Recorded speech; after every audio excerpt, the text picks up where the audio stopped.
Good morning. You're listening to Overcoming Life, and I'm your host, Opal Bailey. What's on your mind this morning?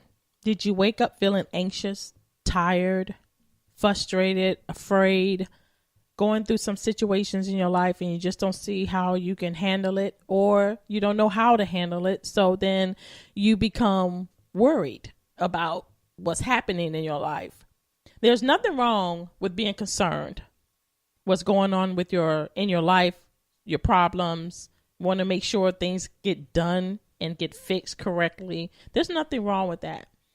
But when we allow concern to turn into worry, then we actually cross that line that allows worry to bring in our life more than what we really need or even expected. For instance, when we worry, our body takes on this it's a stress magnet, basically, because that's all worry is stress. It brings stress. It brings fear, anxiety, and sickness.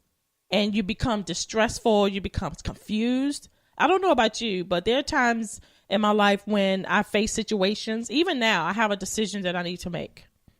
And I was kind of worried about which way to go. Is this the right way God want me to go?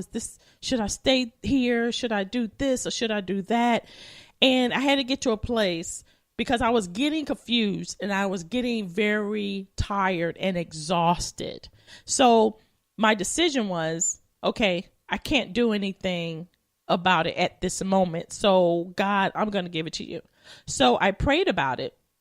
And I just left it with God. I'm not going to say he answered me, which he didn't yet, but he's going to. But I gave it to him so I don't have to walk around feeling worried about a situation that I really don't know the answer for. And also me giving the situation over to him, it lets the Lord know that, hey, you know what? I trust you, Lord. I put my faith in you, that you have my life in your hands. And no matter what I face, no matter what situation I am confronted with, I know that you're more than able to do exactly and exceedingly above all that I even ask.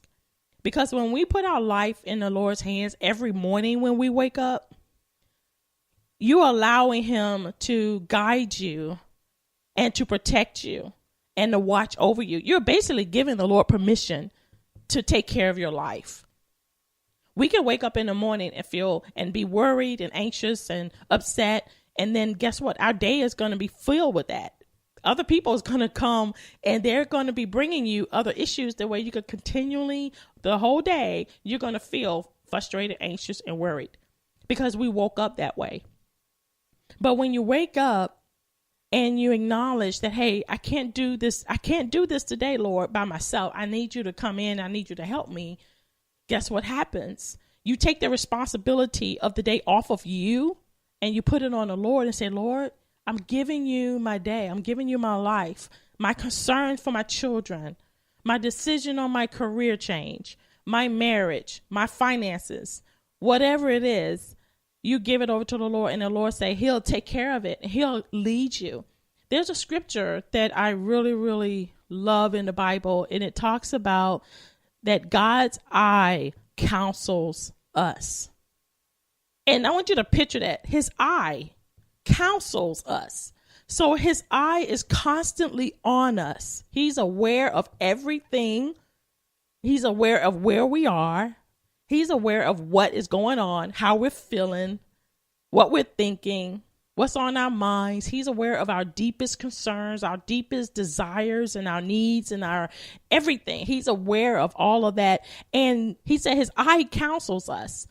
To me, that means that he's watching over me and he's going to lead me and counsel me in the direction or in the ways that I should go, because he cares about us. The only reason worry comes, so to eliminate the trust factor. That's the only reason worry comes. Worry doesn't come to encourage us and build us up. If you notice, when you worry, you feel more mentally exhausted. You feel drained.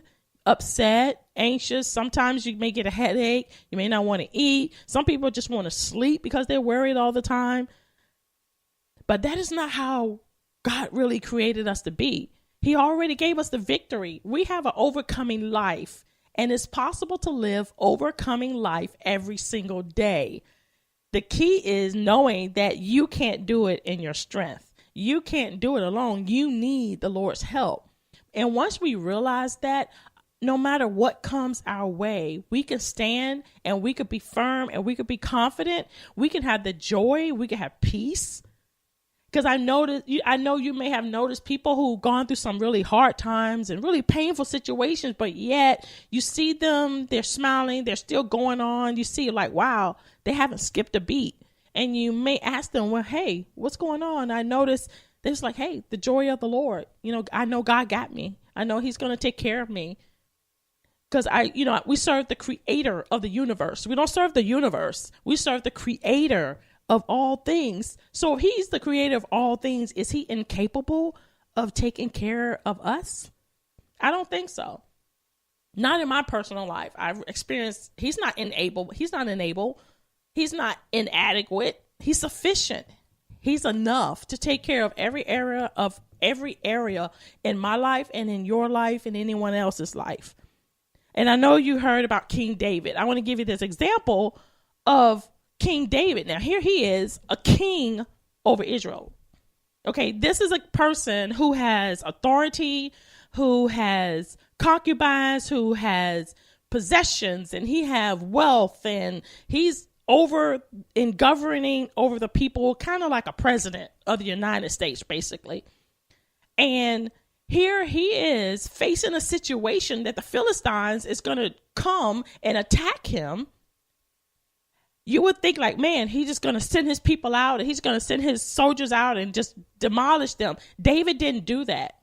The Bible tells us that David inquired of the Lord. He said, shall I go up to the Philistines?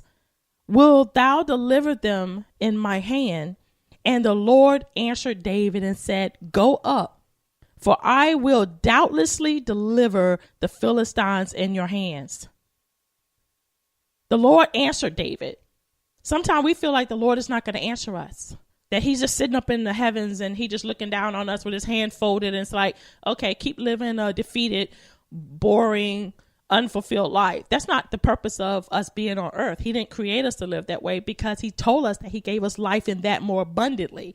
So we have life and we have an overcoming mentality if we choose to believe that he has that for us. You may be facing the same situation that David faced. You have these Goliaths. You have these Philistines standing up, about to come, the problems, the situation, sickness, or whatever the case may be. Do what David did. Do what I did. Inquire of the Lord. Ask the Lord, hey, God, are you going to go before me? Hey, Lord, should I go? Lord, should I stay? Should I move to another career? Should I get married now or should I wait a little bit? And guess what? When you're inquiring of the Lord, it opens up the opportunity for God to show you the right path, to show you the right way to go. Because he said his thoughts and our thoughts are not the same. He don't think the way we think. So he's going to direct us the best way. And the best way is his way, because whenever he does anything for us, it's always good. And it's always for the betterment. And it's always to bless us. It's always to bring us into something better, something bigger. God never does anything and diminishes us to where we feel insignificant and we feel unloved. God is a God of love. So everything he does is about love. So as you're facing this Monday morning, put aside the worry. Just inquire and ask the Lord to just help you through your day, help you whatever situation, your family, marriage, whatever, and see what God do. This is Overcoming Life. And I am your host, Opal Bailey. God bless you.